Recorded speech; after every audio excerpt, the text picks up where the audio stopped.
अतर काज़मी साहब, ये जो 6 दिन की बात अभी मुजम्मिल साहब ने की है, कुछ अदालत की समाअत के दौरान कुछ रिमार्क्स भी हमारे सामने हैं जिसमें चीफ जस्टिस पाकिस्तान ने कहा है कि वो कुछ चीज़ों को अधूरा छोड़कर नहीं जाएंगे, फैसले करके जाएंगे।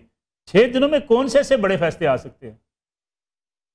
देखिए, जहां तक फैसलों का ताल्लुक है तो 50,000 से ज्यादा मुकदमे सुप्रीम कोर्ट में पड़े हुए हैं, तो हम उम्मीद करते हैं कि सारे फैसले किए जाएंगे। जितने भी मुकदमे हैं तेजी से उनकी हेयरिंग होगी।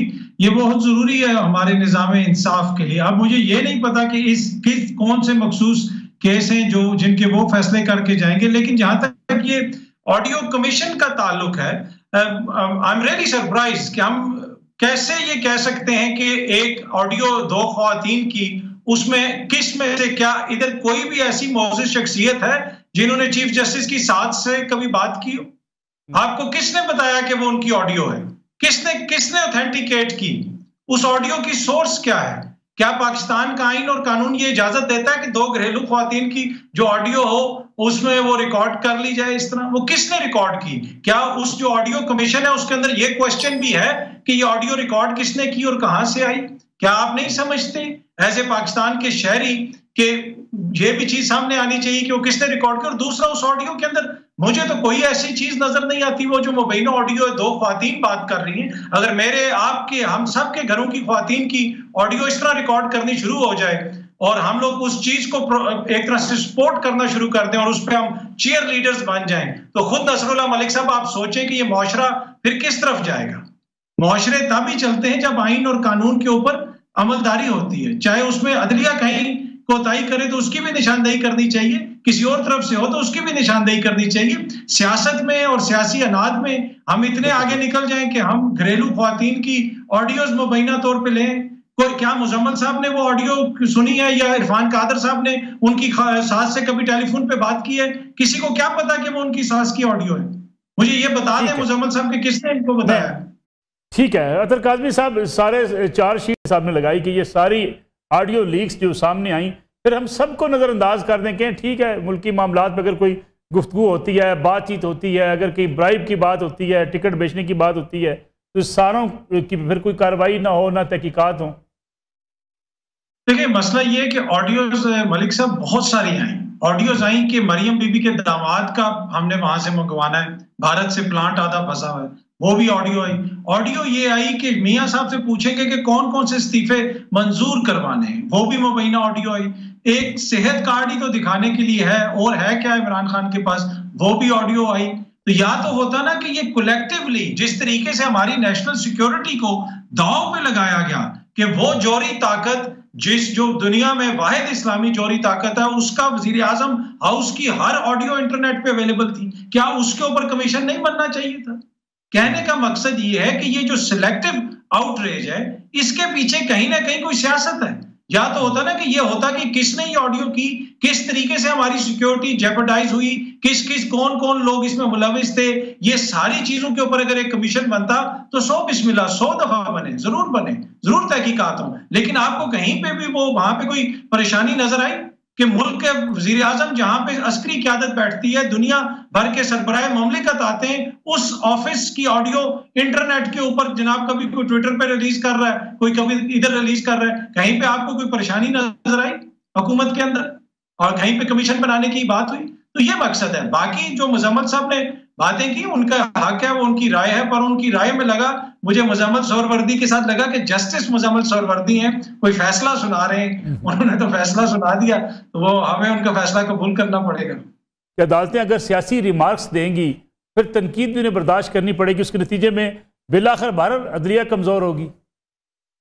देखिए, इसमें मलिक साहब एक बात तो ये कि हर सियासी मामला सियासतदान उठा के लेके भी अदालतों के पास जाते हैं। आपको याद होगा कि ये हालिया तारीख नहीं, आप पीछे इफ्तिखार चौधरी साहब के टेन्योर में चले जाएं, उससे पहले चले जाएं, हर दौर में पाकिस्तान की सियासत और पाकिस्तान की आला अदलिया आपको एक दूसरे के साथ किसी ना किसी मामले में जुड़ी हुई नजर आए। दूसरी बात ये है कि ये बात भी बिल्कुल आपकी वजह है कि सियासतदान यहाँ पे उनके खिलाफ कोई फैसला है फिर वो ज्यादा अदालतों के ऊपर चढ़ाई करते हैं। देखिए, ये वही अदालत है ना जिसके हवाले से इमरान खान साहब हर जलसे में कहते थे रात को 12 बजे क्यों खोली, ऐसा क्या हुआ, रात को क्यों अदालतें खुली? और उन्हीं अदालतें खुली और उनकी हुकूमत गई, उस वक्त ये अदालत सबको काबिल कबूल थी। उस वक्त तो किसी को कोई एतराज नहीं था इस अदालत पे। जहां तक साथी जजेस के ऊपर एतबार का ताल्लुक है, जब सुप्रीम जुडिशल कमीशन काउंसिल में एक मोजेस जज साहब की फैमिली के मुबैना जायदादों का केस जा रहा था, तो वो कह रहे थे नहीं वहां पे ना जाए, तो वहां पे भी तो जजेस ने फैसला करना था, ब्रदर जजेस थे, उनके ऊपर आप एतबार कर लेते।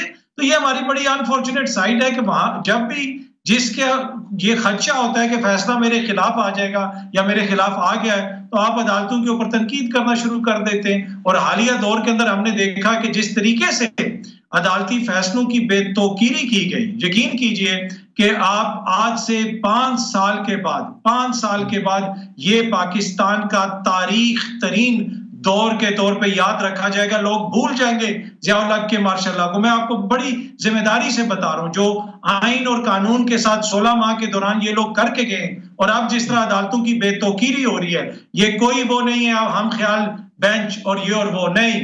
जस्टिस बाबर सत्तार के फैसले को पढ़ें, जरा पेशावर हाई कोर्ट के चीफ जस्टिस के फैसले को पढ़ें, आपको पता चले कि किस तरफ क्या हो रहा है इस मुल्क में आइन और कानून के साथ। तो ये एक हम तारीख दौर से गुजर रहे हैं, इसमें बार और बेंच दोनों की जिम्मेदारी है कि वो जो शख्सी आजादियां हैं, जो आईनी आजादियां हैं, जो आईनी हकूक हैं, उनका तहफ्फुज किया जाए रिगार्डलेस वो किसके हैं। मुज़म्मिल सरवरदी साहब, प्रोग्राम का वक्त बिल्कुल खत्म होने वाला है, इस बेतौकीरी की जिम्मेदारी किस पर आप आयद करते हैं? जजिस पर। मतलब सवाल यह है कि हमारा अदालती निज़ाम यकसा निज़ाम इंसाफ के असूल पर कायम है। ये कोई पसंद नापसंद के निज़ाम इंसाफ नहीं है, ये यकसा निज़ाम इंसाफ है। वो डीसी तो कमज़ोर आदमी है जिस पर बाबर सत्तार ने तौहीन अदालत लगा दी। पड़ा है ना तौहीन अदालत का केस इमरान खान के खिलाफ सारी रिपोर्टों के साथ सुप्रीम कोर्ट में। क्यों नहीं फिक्स करते? क्योंकि लाडला है। फिर सवाल ना उठाएं कि आपने 1 साल से वो तौहीन अदालत का केस सिर्फ इसलिए फिक्स नहीं किया कि उसमें शोकाज होता है और सजा होती है। डीसी को सजा देनी है, इमरान खान को नहीं देनी है। सवाल ये नहीं है कि बेतौकीरी क्यों हुई। बेतौकीरी तब हुई जब यकसा निज़ाम इंसाफ की नफी कर दी गई। बेतौकीरी तब हुई जब जजेस ने आपस में खड़े होकर कहा कि चीफ जस्टिस तुम इंसाफ नहीं कर रहे, तुम यहां पर सियासत कर रहे हो, और इस सुप्रीम कोर्ट को सियासत का उखाड़ा ना बनाओ 3-4 जजों के साथ मिलकर। सारे सियासी मुकदमे 4 जजों के अंदर नहीं जा सकते। सुप्रीम कोर्ट में 17 जज हैं, स्प्लिट करो मुकदमे सबके साथ ताकि एक डाइवर्स ओपिनियन सबके सामने आए। कोई अहम मुकदमा है हुकूमतों का तो 17 जजेस भी बैठा लो अगर तनाजा बढ़ गया है। लेकिन फुल कोर्ट को भी अपनी तौहीन समझी, डाइवर्सिफिकेशन ऑफ ओपिनियन को भी अपनी तौहीन समझी। तो जब आपने अपने सुप्रीम कोर्ट को घर की पंचायत बनाएंगे और आप कहेंगे कि ये जो 5 सरपंच हैं जो नस्ल दर नस्ल सरपंच आ रहे हैं यही गांव का फैसला करेंगे, तो फिर उसको कोई सुप्रीम कोर्ट नहीं मानेगा।